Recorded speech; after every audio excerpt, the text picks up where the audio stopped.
நண்பர்களே, welcome to my channel let's play fantasy. இன்னைக்கு நம்ம என்ன மேட்சுக்கான ப்ரிவியூ பார்க்க போறோம்னா, வேர்ல்டு கப்ல 43வது மேட்சான இந்தியா வெர்சஸ் ஆப்கானிஸ்தானுக்கான ப்ரிவியூ தான் பார்க்க போறோம். அதுக்கு முன்னாடி நீங்க நம்மளுடைய டெலிகிராம் சேனல்ல ஜாயின் பண்ணல அப்படின்னா மறக்காம ஜாயின் பண்ணிக்கோங்க.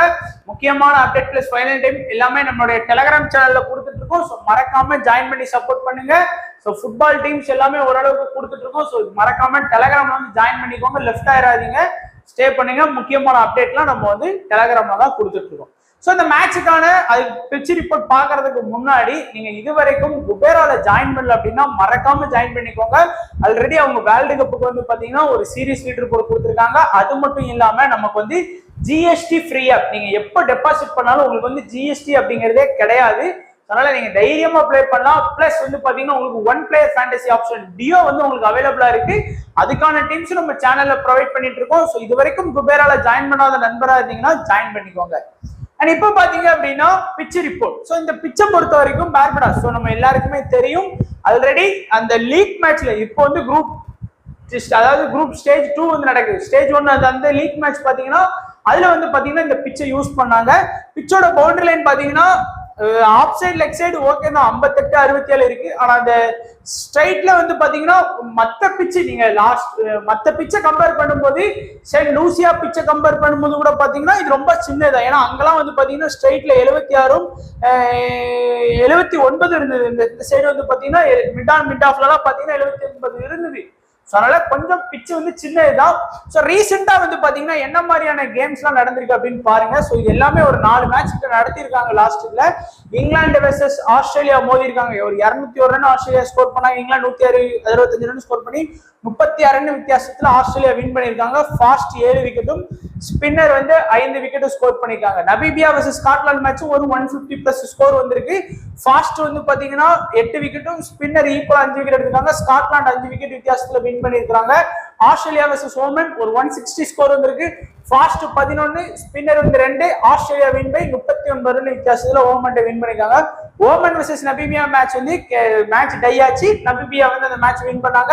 11 விக்கெட் ஃபாஸ்டும் ஸ்பின்னர் வந்து பாத்தீங்கன்னா 5 விக்கெட் வந்து எடுத்துக்காங்க. ஓவராலா பார்க்கும்போது ஃபாஸ்ட் போலர்ஸ் வந்து பாத்தீங்கன்னா 22 30 37 விக்கெட் வந்து பாத்தீங்கன்னா ஃபாஸ்ட் போலர்ஸ் வந்து எடுத்திருக்காங்க. கடந்த 4 மேட்ச்லயே வந்து பாத்தீங்கன்னா எடுத்திருக்காங்க. அப்போ எவ்வளவுக்கு எவ்வளவு ஒரு மேட்சுக்கு 10 விக்கெட் எடுக்க மாதிரி எடுக்கிறாங்க. ஸ்பின்னர் வந்து பாத்தீங்கன்னா 5 10 15 17 விக்கெட் வந்து பாத்தீங்கன்னா எடுத்திருக்காங்க. ஸோ ஏறக்குறையா 2 விக்கெட் ஃபாஸ்ட் எடுத்தாங்கன்னா 1 விக்கெட் வந்து ஸ்பின்னர்ஸ் எடுக்கிறாங்க. அந்த அளவுக்கு ஒரு டஃப் ஃபைட் கொடுத்து ஸ்பின்னர்ஸ் பவுல் பண்றாங்க. ஏன்னா எல்லா டீம்லயுமே 4 மெயின் பவுலர் இருப்பாங்க, ஃபாஸ்ட் பவுலர் ஒரு ஸ்பின்னர் தான் இருப்பாங்க. அப்படிங்கும்போது அந்த ஒரு மெயின் ஸ்பின்னர் வந்து டீம்ல வந்து கட்டாயம் எடுக்கணுங்கிறதுக்கு ஒரு எடுத்துக்காட்டு இதுல.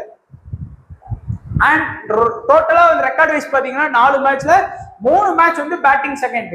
ஸோ பேட்டிங் செகண்ட் பண்ண டீம். ஒருவேளை ஆப்கானிஸ்தான் பேட்டிங் செகண்ட் பண்ணா கூட இந்த மாதிரி பிச்ல வந்து நியூட்ரல் பிச் அப்படிங்கும்போது அவங்க வின் பண்றதுக்கு கூட வந்து பாத்தீங்கன்னா வாய்ப்புகள்லாம் இருக்கு. சும்மா இந்தியா வின் பண்ணிடுவாங்கன்னு நம்மளால சொல்ல முடியாது ஷுவரா. ஏன்னா இந்தியாவோட பேட்டிங் கொஞ்சம் புவரா தான் இருக்கு. அண்ட் 150க்குள்ள 4 இன்னிங்ஸும் 169க்குள்ள 3 இன்னிங்ஸும் 90 பிளஸ் பாத்தீங்கன்னா ஒரு இன்னிங்ஸ் வந்திருக்கு. Australia high score 201, low score Oman 109 run வந்து பாத்தீங்கன்னா ஸ்கோர் பண்ணியிருக்காங்க. இப்போ ஆப்கானிஸ்தான் வெர்சஸ் இந்தியா ப்ரெடிக்ஷன் ஆரம்பிக்கலாம். ஸோ ஏற்கனவே சொன்ன மாதிரி கரெக்டா நம்ம ப்ரெடிக்ட் பண்ணலாம். ஆப்கானிஸ்தானை பொறுத்த வரைக்கும் ஃபுல்லா allrounder teams.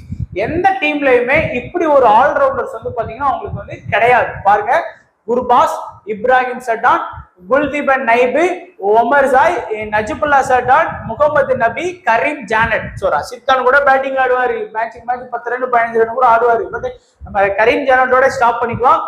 7 proper batting lineup வந்து அவங்க கிட்ட இருக்கு. இந்த 7ல வந்து பாத்தீங்க அப்படின்னா நீங்க பாருங்க, குர்பாஸ் வந்து 4 மேட்ச்ல 167 ரன், அதுவும் 3 மேட்ச்ல 167 ரன். வெஸ்ட் இண்டீஸ்க்கு அகைன்ஸ்டா அவர் வந்து 3வது பாலே duck out. And Najibullah Ibrahim Zadran வந்து பாத்தீங்கன்னா 4 மேட்ச்ல 152. அவங்களோட ஓப்பனிங் தான் வந்து பாத்தீங்கன்னா அவங்களுக்கு வந்து பெஸ்ட். அந்த ஓப்பனிங் 2 பேரை தூக்கிட்டாங்க அப்படின்னாலே அந்த மேட்ச் வந்து முடிச்சிடலாம். இதேதான் நீங்க பாத்தீங்கன்னா நியூசிலாந்து பண்ண மிஸ்டேக். அந்த ஓப்பனர்ஸ் 2 பேருக்கும் இஷ்டத்துக்கு கேட்ச மிஸ் பண்ணாங்க. அதனாலதான் அவங்க நல்லா ஸ்கோர் பண்ண உடனே பாத்தீங்கன்னா நியூசிலாந்து வந்து தோத்து வெளியே போனாங்க. செகண்ட் பேட்டிங் அவ்வளவு பெர்ஃபார்ம் பண்ண முடியல. அதே இதா வெஸ்ட் இண்டீஸ் வந்து அவங்களை வந்து கரெக்டா ப்ரெடிக்ட் பண்ணி குர்பாஸ் டப்புன்னு தூக்குனாங்க. உடனே வந்து பாத்தீங்கன்னா அந்த ஓப்பனிங் செட் ஆயிட்டுனா தான் ஆப்கானிஸ்தான் வந்து ஸ்ட்ராங்கா ஆடுறாங்க. அந்த ஓப்பனிங்க உடைச்சா முடிஞ்சு போச்சு. அதனால வந்து பாத்தீங்கன்னா ஓப்பனிங் வந்து ஆடும்போது கண்டிப்பா நம்ம டீமோட இனிஷியல்ல பவுல் பண்றது சிராஜ், சிங், தேவைப்பட்ட பும்ரா கூட வருவாரு. அதாவது யூஎஸ்ஏ கூட வந்து பாத்தீங்கன்னா சிராஜும் சிங்கும் தான் அட்டாக் பண்ணாங்க. பும்ரா தேவைன்னு வச்சுட்டாங்க. அதேதான் பாகிஸ்தான் கூட பும்ரா வந்து அட்டாக் பண்ணாரு. முதல் இனிஷியல்ல பவர் பிளேல ஓவர் எடுத்தாரு. அப்போ குர்பாஸ் இப்ராஹிம் சண்டான் ஓப்பனிங் வந்து கொஞ்சம் உடைக்கலாம் அப்படின்னு நம்பிக்கை இருக்கு. அப்படிங்கிற பட்சத்தினால நீங்க இந்த மேட்ச் வந்து கொஞ்சம் ஆல்ரவுண்டர்ஸ் ஃபோக்கஸ் பண்ணலாம். இப்ப பாருங்க, குல்தீப் நைப் 4 மேட்ச்ல 60 ரன் ஸ்கோர் பண்ணி ஒரு 2 விக்கெட் வந்து பாத்தீங்கன்னா எடுத்து வச்சிருக்காரு. உமர் சாய் 4 மேட்ச்ல ஒரு 63 ரன் ஸ்கோர் பண்ணி ஒரு விக்கெட் வந்து பாத்தீங்கன்னா எடுத்து வச்சிருக்காரு. அடுத்து நஜிபுல்லா சர்டான் பெருசா இந்த வேர்ல்டு கப் ஆடவே இல்லை. 4 மேட்ச்ல 3 ரன் ஸ்கோர் பண்ணிருக்காரு. லாஸ்ட் மேட்சும் டக் அவுட்ல தான் போனாரு. அடுத்து முகமது நபி பாத்தீங்கன்னா 4 மேட்ச்ல 31 ரன் ஸ்கோர் பண்ணி ஒரு 2 விக்கெட் எடுத்து வச்சிருக்காரு. கரீம் ஜன்னட் 4 மேட்ச்ல 15 ரன் தான் ஸ்கோர் பண்ணிருக்காரு. பட் 2 ஓவர் பவுலிங் பண்ணி விக்கெட் எதுவுமே பெருசா எடுக்கல. பட் நம்ம ஆப்பனண்ட் வந்து பாத்தீங்க அப்படின்னா கண்டிப்பா வந்து பாத்தீங்கன்னா குர்பாஸ், இப்ராஹிம் சர்டான், அதுக்கப்புறம் வந்து பாத்தீங்கன்னா குல்தீப் நைப், முகமது நபி, இந்த 4 பேருக்குமே நம்ம ஆப்போனன்ட் வந்து இம்பார்ட்டன்ஸ் கொடுக்கறதுக்கு நிறைய வாய்ப்புகள் இருக்குது. நான் பார்த்தேன் செலக்டட் பெர்சன்டேஜ்ல பாத்தீங்கன்னா இந்த 4 பேர் தான் அதிகமா இருக்காங்க. அப்போ நம்ம ஆப்போனன்ட் அந்த மாதிரி தான் யோசிக்காங்க, நம்ம எடுத்துக்கலாம். அதே மாதிரி பவுலிங் ஆப்ஷன் பாத்தீங்கன்னா, ஆனா என்ன பொறுத்த வரைக்கும் பாத்தீங்கன்னா குர்பாஸ், இப்ராஹிம் சர்டான் இதுல வந்து பாத்தீங்கன்னா 2 பேருமே போராடி ஒரு 30+ ரன் அடிச்சாதான் ஒரு 30-40 பாயிண்ட் கிடைக்கும். அதனால நீங்க இப்ராஹிம் சர்டானை வேணா நீங்க டிராப் பண்ணி பாருங்க. ஏன்னா குர்பாஸ்ட் வந்து ஒரு விக்கெட் கீப்பிங் ஆப்ஷன் இருக்கிறதுங்கிறதுனால ஒருவேளை ஒரு 2 கேட்ச பிடிச்சிட்டாருன்னா இப்ராஹிம் சர்டான் ஒரு 25 ரன் கஷ்டப்பட்டு அடிக்காருன்னா அதை ஈக்குவல் பண்ணிடுவாரு குர்பாஸ். அந்த நம்பிக்கை உங்களுக்கு இருக்கு. 2 கேட்ச் ஒருவேளை எடுப்பார் நம்பிக்கை இருந்தா நீங்க குர்பாஸை ப்ரிப்பேர் பண்ணிட்டு நபி, உமர் சாய், குல்தீப் நபி இந்த மாதிரி ஒரு ஆல்ரவுண்டர் காம்பினேஷன்ல போறது எனக்கு பெஸ்டா இருந்து தோணுது. அதே மாதிரி பவுலிங் ஆப்ஷன்ல பாத்தீங்கன்னா ரஷீத் கான் இருக்காரு, நூர் அகமது இருக்காரு, நவீன் உல் ஹக் இருக்காரு அண்ட் ஃபரீக் இருக்காரு. ரஷீத் கான் 4 மேட்ச்ல 16 ஓவர் பவுலிங் பண்ணி 6 விக்கெட். நூர் அகமது 3 மேட்ச்ல 9 ஓவர் பவுலிங் பண்ணி 1 விக்கெட். அடுத்து நவீன் உல் ஹக் 4 மேட்ச்ல 12 ஓவர் பவுலிங் பண்ணி 5 விக்கெட். ஃபரீக் 4 மேட்ச்ல 15 ஓவர் போட்டு 12 விக்கெட். சோ ஃபரீக் வந்து பாத்தீங்கன்னா கன்ஃபார்ம் நம்ம எடுத்தாகணும். ஏன்னா இனிஷியல்ல பவுல் பண்றது அவர்தான். அதாவது விராட் கோலிலாம் வந்து பாத்தீங்கன்னா விராட் கோலி அதுக்கப்புறம் ரோஹித் சர்மாலாம் வந்து பாத்தீங்கன்னா கொஞ்சம் ஃபார்ம் அவுட்ல இருந்த மாதிரி தான் இருக்கிறாங்க. அப்படிங்கும்போது ஃபரீக் வந்து பாத்தீங்கன்னா அந்த இடத்துல பிரில்லியண்டா பவுல் பண்றாரு. சோ அப்போ ஒரு விக்கெட் கிடைக்கிறதுக்கான வாய்ப்பு இருக்கு. அதே மாதிரி வந்து பாத்தீங்கன்னா நவீன் உல் ஹக் வந்து பாத்தீங்கன்னா இந்த டீமோட டெத்ல பவுல் பண்றாரு. சோ அதனால நீங்க 5வது ஆப்ஷன்ல ஃபரீக்கையும் 6வது ஆப்ஷன்ல நவீன் உல் ஹக் 7வது ஆப்ஷன்ல வேணா நீங்க வந்து ரஷீத் கான் எடுக்கலாம். பட் ரஷீத் கான் எடுக்காம ஸ்மாலிக் செட் பண்ண முடியாது. அதனால நீங்க 7வது ஆப்ஷன் ரஷீத் கானை வச்சாலும் சரி, 7வது ஆப்ஷன்ல நவீன் உல் ஹக்கை வச்சாலும் சரி. ஸோ 7 இம்பார்ட்டன்ட் பேர் பார்த்தாச்சு, மீதி வந்து பார்ப்போம். ஸோ இந்தியாவை பொறுத்த வரைக்கும் பேட்டிங் லைன் பாத்தீங்கன்னா ரோஹித் சர்மா, விராட் கோலி, ரிஷப் பண்ட், சூரியகுமார் யாதவ், சிவம் துபே, ஹர்திக் பாண்டியா. ஸோ ஒரு 6 பிளேயர் தான் வச்சிருக்காங்க. ப்ராப்பரா வந்து பாத்தீங்கன்னா எல்லா டீமுமே 7 பேட்டிங் லைனை போச்சு. நமக்கு ஜடேஜா ஆல்ரவுண்டர் மாதிரி தான் இருந்தாலும் அந்த ஒரு பெருசா இல்லாதனால ஒரு 6 பேட்டிங் லைனப் நம்ம எடுத்துக்கலாம். இந்த 6 பேர்ல வந்து பாத்தீங்கன்னா மோஸ்டா எல்லாருமே முதல் இம்பார்ட்டன்ட் ஹர்திக் பாண்டியா கண்ணை மூடிட்டு கொடுத்துருவாங்க. ஏன்னா 3 மேட்ச்ல 11 ரன் தான் ஸ்கோர் பண்ணிருக்காரு. ஆனா 7 விக்கெட் இந்த சீசன்ல எடுத்திருக்காரு. 4 ஓவர் கரெக்டா பவுல் பண்ணி விக்கெட் எடுத்திருக்காரு. 2வது வந்து பாத்தீங்கன்னா என்ன பொறுத்த வரைக்கும் இந்த மேட்ச்ல வந்து நம்ம இம்பார்ட்டன்ஸ் கொடுக்கக்கூடிய போறது விராட் கோலிக்கு நம்ம ட்ரை பண்ணுவோம். நம்பிக்கையா வந்து பாத்தீங்கன்னா 3 மேட்ச்ல சிங்கிள் டிஜிட்ல ஸ்கோர் பண்ணிருக்காரு. அதுவும் யூஎஸ்ஏ மாதிரியான மொக்க டீம்லாம் இருந்துமே நம்ம ஸ்கோர் பண்ணல. பாகிஸ்தான் கூட அவர் தான் எப்பவும் ஸ்டாரா இருப்பாரு, அவங்க கூட ஸ்கோர் பண்ணல. அதனால அயர்லாந்து கூட வந்து பாத்தீங்கன்னா ஸ்கோர் பண்ணல. சோ என்ன பொறுத்த வரைக்கும் 2வது இம்பார்ட்டன்ட் விராட் கோலிக்கும், 3வது வந்து பாத்தீங்கன்னா ரிஷப் பண்ட் கொடுக்கலாம். 3 மேட்ச்ல 96 ரன் ஸ்கோர் பண்ண ரிஷப் பண்ட்டுக்கு வந்து நீங்க கொடுக்கலாம். 4வது ஆப்ஷன் பேட்டிங் லைனை வேணும் அப்படின்னு நினைச்சீங்கன்னா நிறைய பேர் உங்க ஆப்பனண்ட் ரோஹித் சர்மாவை எடுத்துட்டு வருவாங்க, இல்ல அப்படின்னா சூரியகுமார் யாதவை எடுத்துட்டு வருவாங்க. 4வது ஆப்ஷன்ல ரோஹித் சர்மா வேணுமா, சூரியகுமார் யாதவ் வேணுமா ட்ரை பண்ணிக்கோங்க.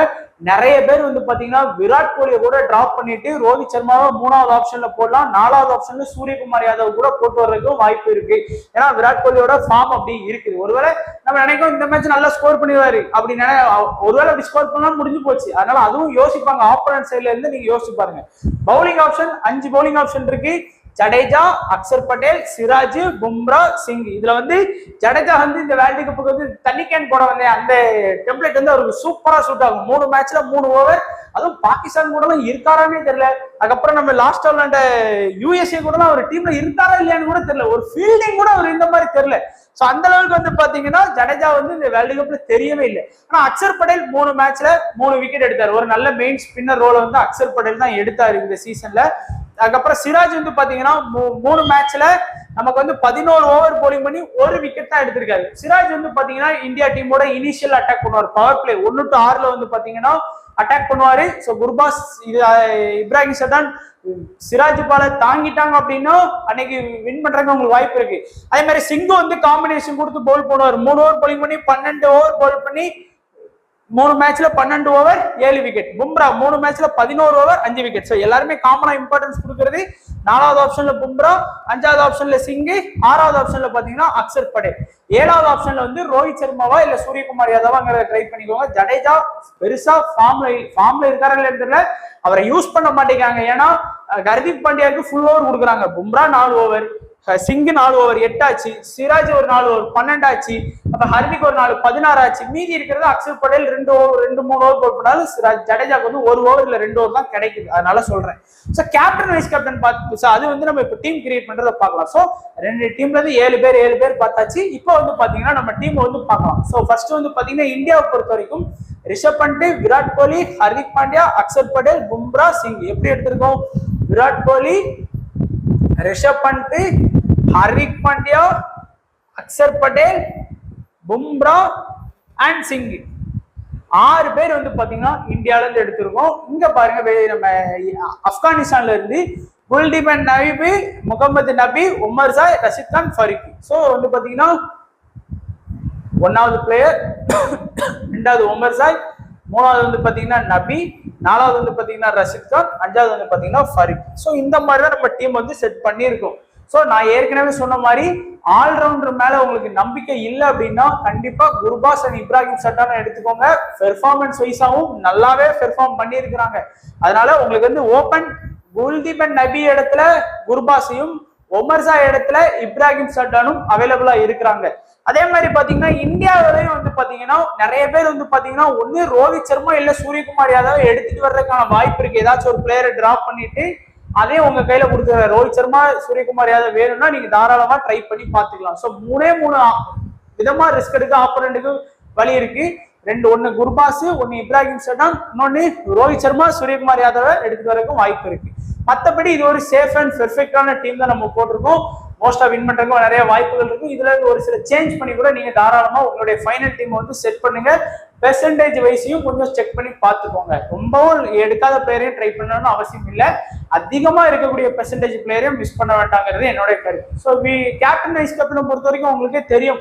நீங்க ஆப்வியஸ்லி வந்து பாத்தீங்கன்னா ஹர்திக் பாண்டியா வந்து ஒரு பெஸ்ட் கேப்டன் தான் இருப்பாரு. வைஸ் கேப்டன் வந்து பாத்தீங்கன்னா நீங்க பும்ராவை சூஸ் பண்ணி பார்க்கலாம். இல்ல அப்படின்னா ஏதாச்சும் ஒரு ஆல்ரவுண்டரை கூட நீங்க வந்து ஆப்கானிஸ்தான் சைட்ல இருந்து கூட நீங்க தாராளமா ப்ரிப்பேர் பண்ணலாம். இல்லைன்னா சேஃப் அண்ட் செக்யூரா ரிஷப் பண்ட் விக்கெட் கீப்பிங் ஆப்ஷன்ல இருக்காரு. நம்ம வந்து பிசியா கூட ட்ரை பண்ணி பார்த்துடலாம். ஸோ வீடியோ இதான் நண்பா. கண்டிப்பா வீடியோ பிடிச்சிருக்குன்னு நினைக்கிறேன். பிடிச்சிருந்தா லைக் பண்ணுங்க, உங்க ஃப்ரெண்ட்ஸுக்கு ஷேர் பண்ணுங்க. குறிப்பா இந்த வீடியோல உங்களுடைய கருத்துக்களை கமெண்ட் செக்ஷன்ல சொன்னீங்க, அதை எடுத்துக்கிட்டு நம்ம இப்போ வந்து யாராச்சும் நீங்க ஸ்கோர் பண்ணலாம் இல்ல ஸ்கோர் பண்ண மாட்டோம் அப்படின்னு சொன்னீங்க, அதை கூட நம்ம கன்சிடர் பண்ணி நம்ம ஃபைனல் டீம்ல ஒரு சில சேஞ்ச் கூட பண்ணலாம். ஸோ கண்டிப்பா உங்களுடைய கருத்துக்களை கமெண்ட் செக்ஷன்ல சொல்லிட்டு போங்க நண்பா, வீடியோ பத்தியான கருத்துக்களை. ஸோ வீடியோ பத்தி எல்லா நண்பர்களுக்கு நன்றி, வணக்கம். தேங்க்ஸ் ஃபார் வாட்சிங் நண்பா.